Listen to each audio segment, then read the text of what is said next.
മായ ദൈവം വെളിപ്പെടുത്തിയത് ആണ് ഈ യോഹന്നാൻ്റെ ഒരു ജനനമെന്ന് പറയുന്നത്. അപ്പോൾ ഇന്നലെ നാം കേട്ടു ഈ യോഹന്നാൻ ആത്മാവിൽ ബലപ്പെട്ട് കർത്താവിൻ്റെ ആ ഒരു ഇസ്രയേലിന് തന്നെ വെളിപ്പെടുത്തേണ്ട ആ ഒരു സമയം വരെ മരുഭൂമിയിൽ ആയിരുന്നു എന്ന്.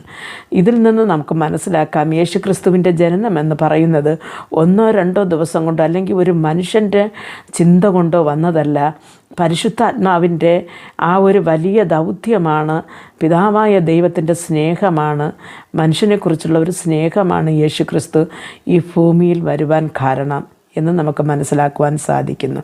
അപ്പോൾ ഈ ഒരു ദൈവത്തെ നാം എത്രത്തോളം നമ്മുടെ ഹൃദയത്തിൽ ഈ ക്രിസ്മസ് സമയത്ത് നമുക്ക് ഹൃദയത്തിൽ സ്വീകരിക്കുന്നുവോ, അല്ലെങ്കിൽ ആ ഒരു നമ്മുടെ ജീവിതങ്ങളെ ക്രമീകരിച്ചുകൊണ്ട് ക്രിസ്തുവിന് വേണ്ടി നാം എത്രത്തോളം നടക്കുന്നുവോ, അതിൽ നിന്ന് നമുക്ക് ജീവിതത്തിൽ കർത്താവിൻ്റെ രാജ്യത്തിൽ പോകുവാൻ സാധിക്കും.